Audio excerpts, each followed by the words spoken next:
A healthy mind. The world as we know it has changed drastically as we experience the unimaginable turmoil caused by the COVID-19 pandemic, which has impacted the mental health of millions of people.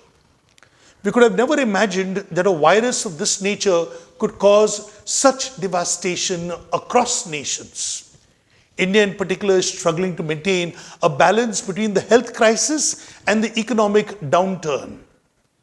Hard and drastic lockdown measures enforced to reduce the spread of COVID-19 made physical isolation and distancing a new reality, disrupting natural social interactions. Besides emotional and health implications, large-scale socio-economic fallout destabilized markets and economies everywhere. The overwhelming impact of the virus turned our world upside down, causing additional mental distress and helplessness to many. The mental health consequences of COVID-19 impacting an already overburdened mental health landscape increased the number of people living with depression and anxiety by nearly 50%. 1 in every 4 will be affected by a mental disorder at some stage in their lives. The treatment gap remains large, with 85% of people with mental disorders in India having no access to treatment. Our already delicate health system will now be further challenged by the increase in demand for mental health interventions as an outcome of this pandemic. Taking the current reality and context into account, the theme for this year's World Mental Health Day is mental health for all, greater investment, greater access. The United Nations states that good mental health is critical to the functioning of society at the best of times. It must be at the front and at the center of every country's response for recovery from COVID-19 pandemic. The mental health and well-being of whole societies have been severely impacted by this crisis and must be a priority that should be addressed urgently. For us in India, now more than ever, we need to take mental health seriously. There is no health without mental health. And therefore, understanding what mental health is all about, recognizing the signs and symptoms of the lack of mental health, and finding appropriate ways to deal with mental illness should become our top priority. What is mental health? Mental health is about a person's mental and emotional well-being. Good mental health or being mentally sound means that one possesses a balanced mind, a sense of confidence and self-esteem.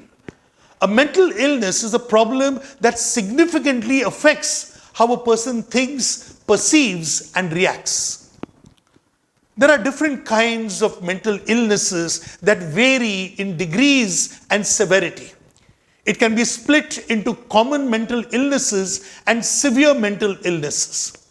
Mental illnesses can range from psychosis, which is severe disruption of thought patterns causing breakdown in functioning, to neurosis, which is primarily a disorder of emotions and behavior fueled by dysfunctional thoughts. Mental illnesses can be caused by a variety of factors, including genetics, personality, neurotransmitter abnormalities, coping styles, and learned patterns of thoughts and behaviors. Common mental illnesses include depressive disorders, anxiety disorders, eating disorders, and stress-induced disorders like addictions. Severe mental health illnesses include schizophrenia, bipolar disorder, OCD, severe depressive disorder, and personality disorders. Statistics show that 1 in every 4 individuals suffer from some form of mental illness symptoms. 50% of mental health conditions begin by the age of 14, and 75% of mental health conditions develop by the age of 24. Mental illness can be triggered by multiple factors. Complex interactions between mind, body, and environment result in psychological disorders. Some of the factors are long-term acute stress, maybe biological factors, drug abuse and overdose, distorted thinking, feeling low on energy, and social problems can cause psychological disorders. Social problems like financial instability, relationship breakdowns, isolation, death of a dear one, etc. Often, people who come to mental health professionals seem confused and unsure whether they are in the right place. They may approach a professional known to them or one to whom they have been referred. Some may approach a counselor, others may approach a clinical psychologist or a psychiatrist. These professionals would hear you out and assist you, or sometimes refer you to another professional who might be able to address your specific kind of difficulty. I thought it might be a good idea to briefly review some kinds of difficulty that each of these professionals address. Persons generally approach counselors for help with stressful situations that they have encountered. For example, a loss of a job, a failure in relationships, stress at the workplace, or the death of a loved one. A person could feel overwhelmed and stressed when confronted with situations like these. Counselors help to correct distorted opinions and they offer helpful suggestions. However, counseling is not just giving advice as it is commonly understood. Counselors help persons to identify the source of their stress, to explore it from different angles, to discharge pent-up emotions. All these processes help to open a person up to experience more positive kinds of emotions. These processes also open up a person to make more adaptive choices and adopt positive courses of action. Seeking help for personal adjustment issues is called personal counseling. Some persons seek help with choosing an appropriate program of studies or a career that might be best suited for them. This involves a specialized branch of counseling called career counseling. Career counselors interview their clients and often administer aptitude, interest, and personality tests to help their clients discern the educational and career pathways that are best suited for them. Persons experience difficulty in the area of relationships as well. For example, spouses may be in conflict with each other, or a child might be constantly in conflict with her parents. Family counselors can help out in such situations. They help to identify common sources and areas of conflict, help to work through differences in perspective, and to arrive at more amicable ways of communicating or relating to one another. Some difficulties may be occasioned by situations, but they may begin to have, in a way, a life of their own. For example, a student may have failed repeatedly in different exams.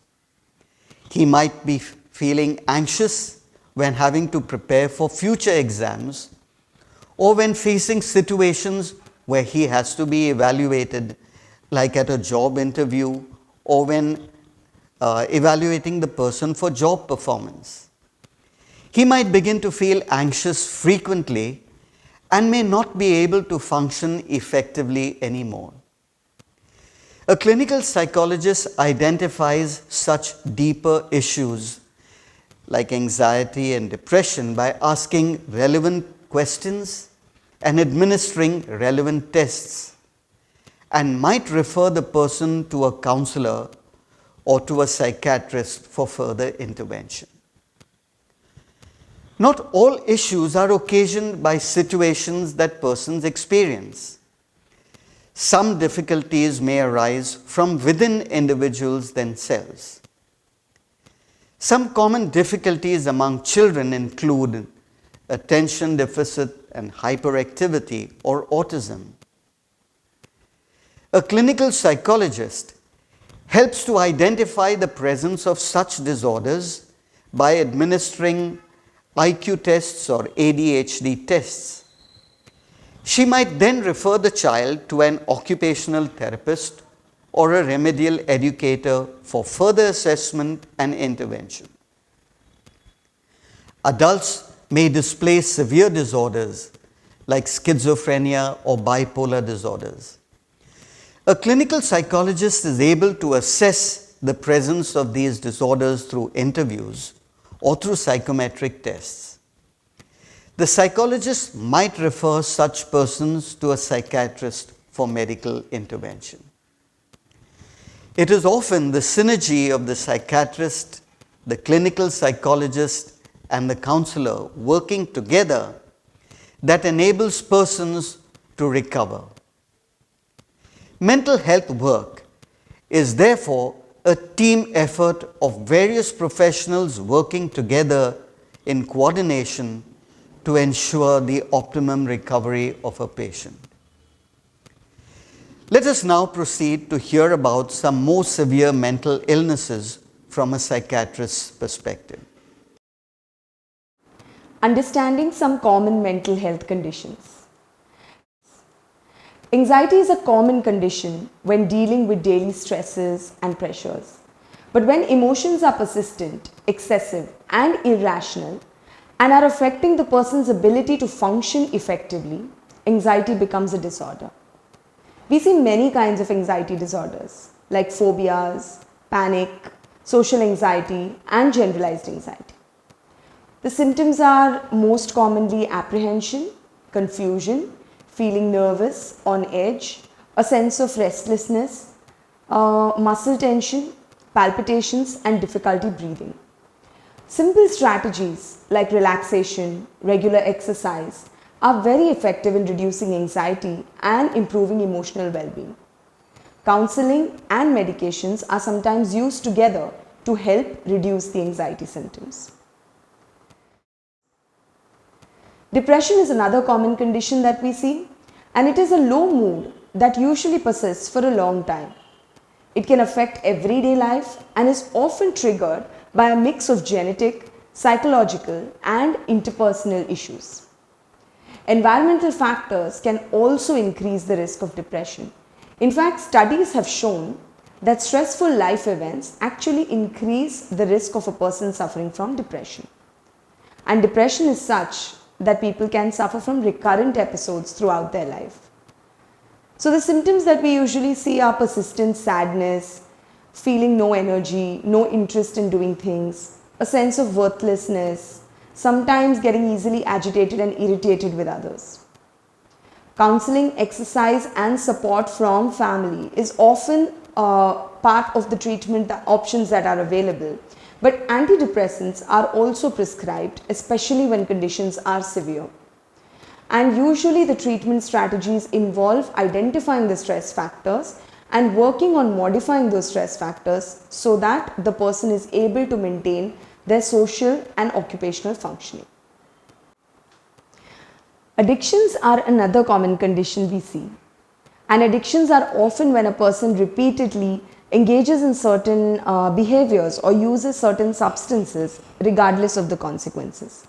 So a person can be addicted to substances like alcohol or drugs, or to certain behaviors like gambling, using the internet and social media, and of course sex. Over time, the frequency and intensity of the activity increases, and at a point when the person stops, they experience unpleasant and unmanageable feelings. The usual symptoms are a loss of control, not being able to manage or resulting in social problems because of their use, making excuses, lying in order to continue with the activity, engaging in risky behavior often to continue the activity. We often recommend individual and group counseling, especially in cases where the addiction has reached a significant proportion, and this is used in combination with medications to help control the craving for the substance or behavior, as well as to manage the other symptoms that the person might be experiencing. In fact, individuals with substance abuse might often require admission for detoxification and rehabilitation so that they might come back to their usual mode of functioning. Bipolar disorder is something that we see where the patient often reports of symptoms of mania as well as depression. So they swing between the two extremes and it varies in severity, with mild cases often appearing very ordinary for many years. A person can be depressed, feeling low, or the person can be extremely high and manic. In between episodes, people are absolutely fine and are able to function as if there is nothing wrong. So when depressed, the person experiences all the low mood and all the low energy of depression. And in mania, the person becomes overexcited, elated, sometimes irritable, not able to sleep, making grand plans and impulsively engaging in potential dangerous or risky behavior. Here again, counseling with medications becomes the mainstay of treatment. Medications are needed to stabilize the patient's outcome, stabilize the behavior and mood swings, and counseling helps them to understand and identify risk factors that could contribute to this behavior. Schizophrenia and other psychotic conditions are characterized by distortions in perception, thinking, emotions, language, a sense of self, and behavior. So during a psychotic episode, a person may experience hallucinations and delusions. Perception-wise, the person may feel that people are talking about him, he may hear voices. Mood-wise, they may feel sad and irritable and that they are constantly being watched. Behavior-wise, the person might have difficulty sleeping. You might notice that they are talking to themselves and often behaving in an aggressive manner. Now here medications are the main form of treatment because it needs medications to help with the abnormal biochemical imbalances that the brain is experiencing, and only the medications can help relieve the symptoms of delusions and hallucinations. But of course, along with the medications, we need to help the patient regain a sense of balance and reintegrate into their social life. And here counseling can really help. They often require rehabilitation to build social relationships, learn social skills, and how to manage their occupational functioning. Recognizing warning signs is a crucial aspect of mental health treatment. 50% of mental illness begins at 14 years of age, and 3/4 have already begun by the age of 24. Major mental illnesses like schizophrenia and bipolar rarely appear out of the blue. Most often, family and friends, teachers, individuals begin to recognize something odd, something's not quite right. The person is thinking or feeling or behaving in an odd, eccentric manner before the illness appears in its full-blown form. It's important to note and identify this because early intervention can actually reduce the severity of the illness and can prevent the onset of a major mental illness altogether. So look for some of these signs in your loved ones, in people around you, and if they are present, maybe you could look at reaching out to a mental health professional. If you see any dramatic sleep, appetite changes, if the person is completely lost and not taking care of their basic personal hygiene like brushing and bathing, if there are rapid and dramatic moods in shift, any recent social withdrawal, no interest in activities that were previously really enjoyed, an unusual drop in functioning, whether it is at school, work, or within the house, problems with concentration, memory, focus, academic decline, problems with sensitivity to sound, light, or even touch, avoidance of such stimuli. Sometimes a vague feeling of being disconnected from oneself or one's surroundings, a sense of unreality in what's happening around. If the patient has unusual or exaggerated beliefs about themselves, about their powers, about their capacity to influence events, an illogical or magical childhood type of thinking in an adult, fear, suspiciousness, or even a sense of strong nervousness, and definitely hearing voices or talking to themselves. Recognizing early warning signs in children is an important part of making appropriate interventions. And some of the early warning signs can be picked up in conditions like intellectual disability, conduct disorder, autism spectrum disorder, and attention deficit hyperactivity disorder. Children often show symptoms like drastic changes in school performance, excessive worry or anxiety, avoidance of going to school or bed, hyperactivity, frequent nightmares, disobedience or aggression, and frequent temper tantrums. One or two of these symptoms can't predict a mental illness, and often we require to take a detailed history before we make a diagnosis. But if you pick up the signs and symptoms, you could at least identify the need for evaluation. So if a person is experiencing symptoms at one time and the symptoms are seen causing a serious problem in their ability to study or work or relate to others, he or she should be seen as early as possible by a mental health professional. People with suicidal thoughts and thoughts of harming others should be treated as an emergency and need immediate attention. Now, the role of a psychiatrist is to decide everything about the treatment. Especially when medications are involved, the treating psychiatrist will advise medications which are suitable to the person's body, structure, weight, and height. Now, often when people come to me, the first thing I hear is, "Oh my God, I don't want to take medicines. I will never take medicines." And this thought, although very common, is not a very rational one. As we discussed earlier, genetics, neurotransmitter deficiencies in the brain, coping factors, and support can all play a role in the causation of mental illness. Now, although the cause is so multifactorial, among the treatments, the options that we have are very limited. For example, we can't do anything about your genetics. So we try and modify whatever is in our control. One factor that we can definitely change is the neurotransmitter balances in the brain. So what we can do is we can give medications to modify the neurotransmitters so that the symptoms and distress can be reduced. This is exactly where medicines come in. So if you understand the reason why medicines come in, it's not so scary, is it? Often people come with many misconceptions like medicines are addictive, they will definitely make me sleep all the time.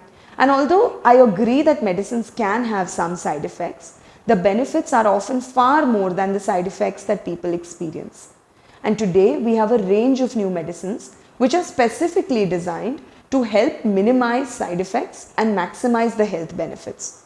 So before taking a call about medications, talk to your psychiatrist and understand everything and solve all your doubts about the medication so that you make an informed choice. Once the severe symptoms have settled down, you might be referred for counseling with a trained therapist. If the symptoms are of a severity that is mild to moderate, you might be recommended to start with counseling first. So it's not often that, whenever you come to a psychiatrist, you will only be prescribed medicines. Of course, all of this does take time. When we work with the mind, the complexity of the problem, the duration of the symptoms, and even the quality of support that the patient has necessitates medical and therapeutic interventions. And this treatment can sometimes take months or even years. It is important to follow the advice of your treating mental health professional to ensure that you have optimal recovery and so that you are prepared for future episodes. In conclusion, we often think mental illnesses are rare. And in the case of some conditions like schizophrenia and OCD, that's absolutely true. But we also have the far more common anxiety, depression, personality disorders that actually impair quite a bit of our functioning. As I've said before, studies indicate that 1 in 4 persons suffer from mental illness at some point in their lives. We need to know that counselors deal with adjustment and interpersonal relationship issues. Clinical psychologists help diagnose ailments by administering psychometric tests, and psychiatrists prescribe medications for ailments that cannot be handled by talk therapies alone.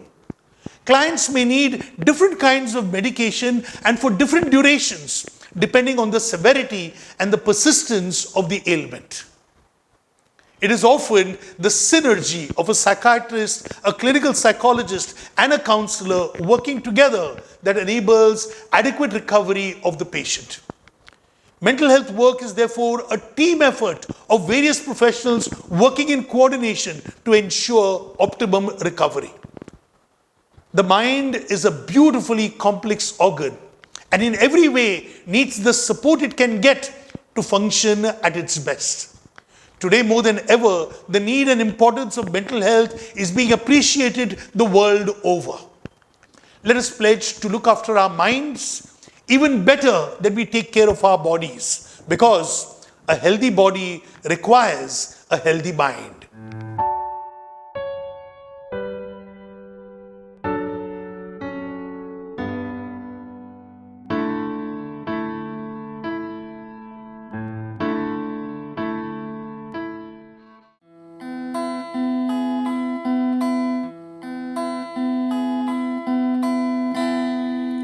Lay your hands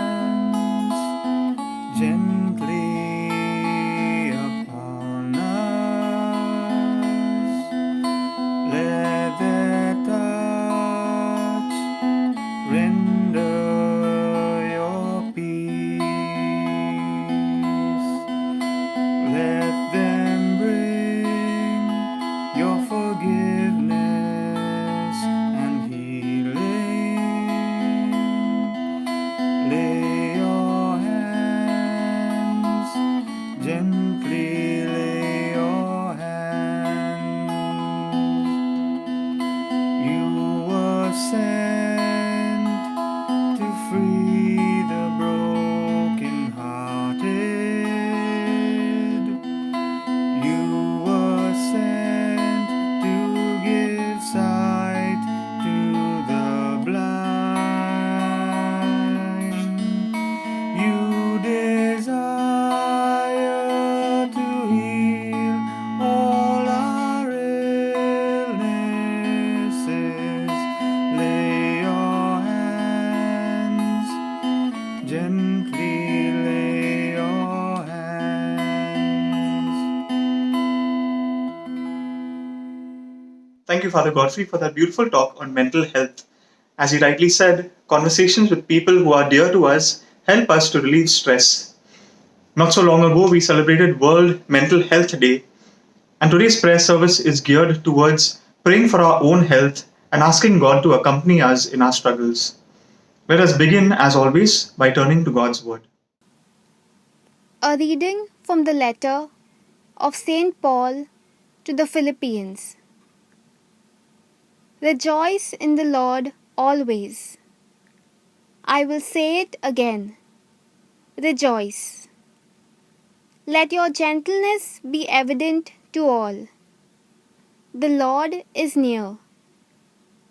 Do not be anxious about anything, but in every situation, by prayer and petition, with thanksgiving, present your request to God. And the peace of God, which transcends all understanding, will guard your hearts and your minds in Christ Jesus. Let us silence ourselves before the Lord, acknowledging Him as all-powerful. Through our senses, let us experience Him. in the breeze touching our skin, in the sounds we hear,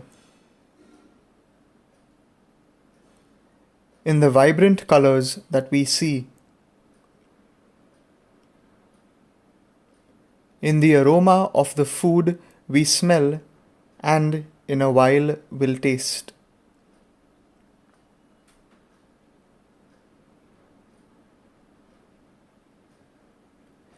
And now that we are aware of His presence, let us put forth our prayers.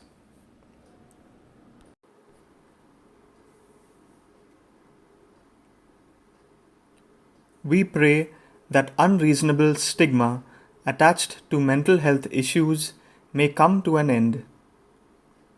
We ask you, Lord God, to send your spirit of understanding upon your people. Help them be more sensitive to the needs of mental health in the current situation in the world today.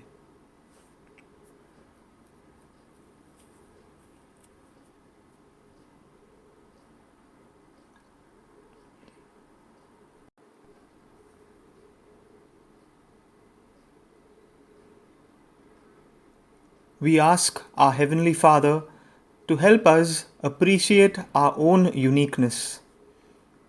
In a world advanced in technology, we spend hours browsing through others' social media posts and often feel inferior in comparison to others. May we learn to appreciate ourselves as creations in the image and likeness of God.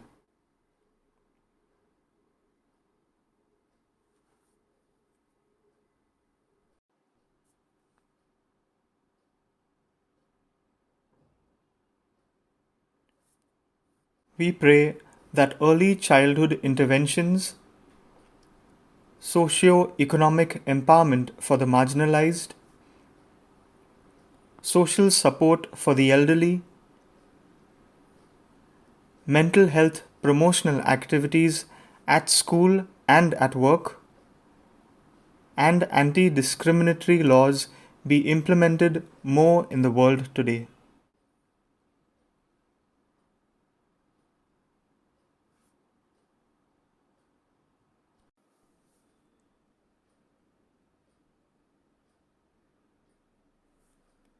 Heavenly Father, we lift up to you the psychiatrists, clinical psychologists, counselors, psychiatric social workers, and nurses who dedicate their lives to accompanying our brothers and sisters in their struggles.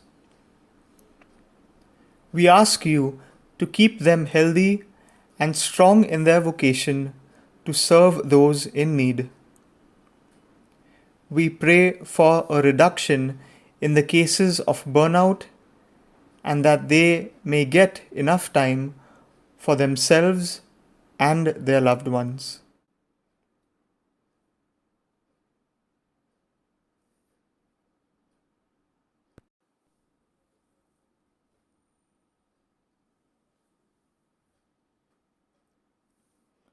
Abba, Father, we ask you for the strength to cope with the uncertainty that we are faced with today. Many of us are anxious about what the future holds for us. We have fears related to our jobs, our financial stability, our family's health, and our plans. With faith and confidence, we place our burdens in your hands. Help us to focus on the things we can control and appreciate the blessings you have given us.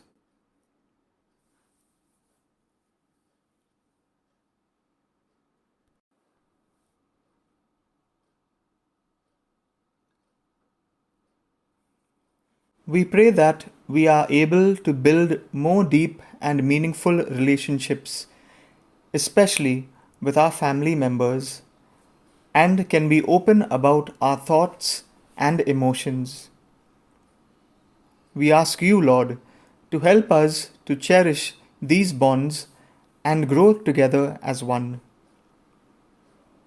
May constructive feedback and encouragement overpower judgment and criticism in our homes.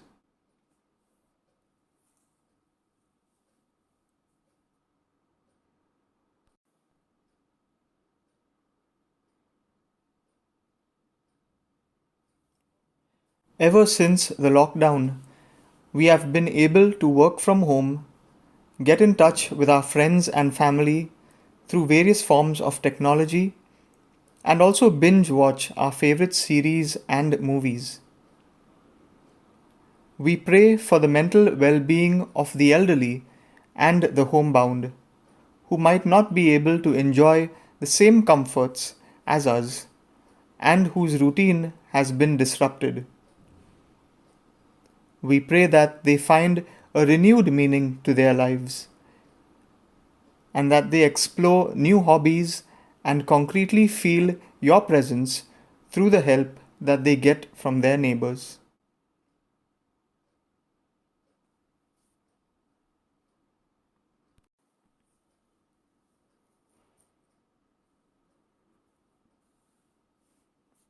We pray that we come to realize the importance of mental health in our world today. We humbly ask you, Lord, to help us to freely acknowledge and express our humanness in sharing our daily struggles. Give us the strength not to succumb to the stereotypes of society and express our need to talk to people we trust about what is troubling us.